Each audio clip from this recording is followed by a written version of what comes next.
Hey everyone, welcome back to Corporate Decoder. Today we're diving into a filing from Texas Instruments Incorporated, or TI, and trust me, it's not just about calculators and electronics. We're going to see who got elected and how much everyone is getting paid. This report is all about what happened at TI's annual meeting of stockholders in April of 2025. Basically, it's a rundown of who got voted onto the board of directors and how shareholders voted on some important proposals. So at this big annual meeting, the most important thing was electing the big bosses, the board of directors. Think of them as the supervisors of the company. The shareholders, people who own stock in the company, got to vote on who they wanted.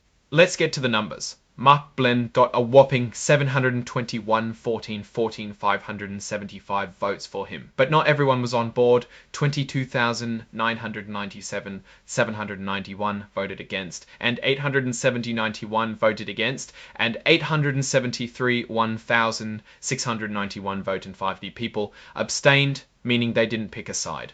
There were also 65,641 for 693 broker non-votes, which means brokers holding shares for clients didn't vote once, well in 691 voted against, and 841 report and 693 broker non-votes, which means brokers holding shares for clients didn't vote 150, 551 but quite a 15 shares for clients didn't vote.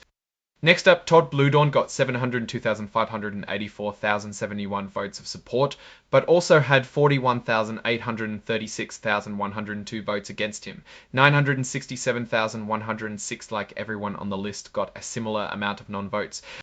Now, let's talk about Richard Templeton. He got 723,317,317,001 votes in 16,416 against 1,115 against 1,016, 65 abstained, and we see the same 65,641,000 again. All 13 nominees were elected, and it appears like most shareholders were happy with the choices, even though not everyone agreed on every single person. Besides electing directors, the stockholders also voted on a few other things. One big one was an advisory vote on the company's executive compensation. Basically, how much the top dogs get paid.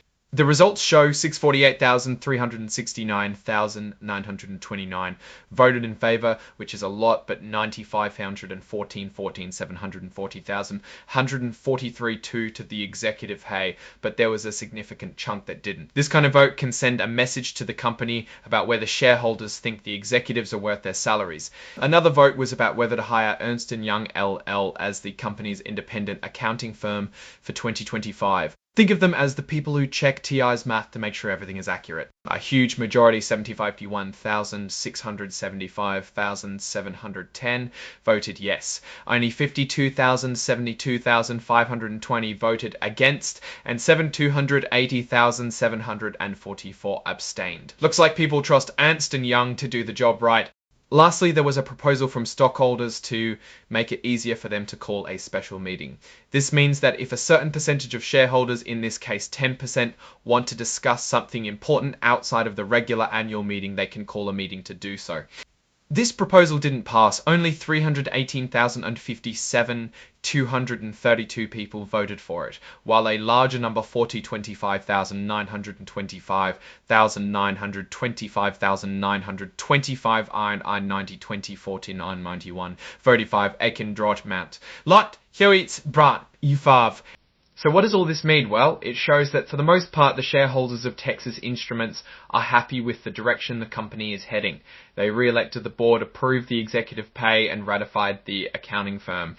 Now my take. TI seems to be in a stable position. The votes were overwhelmingly in favour of management's recommendations, which suggests a good level of trust from shareholders. A potential weakness is the sizable number of votes against executive compensation. This might mean there's some concern about whether the top executives are being paid fairly compared to the company's performance. Also, the failure of the proposal to allow a smaller group of shareholders to call a special meeting could indicate that some shareholders want more influence, but they are not the majority. Overall, Texas Instruments appears to be sailing smoothly, but these minor issues could become bigger problems if they aren't addressed.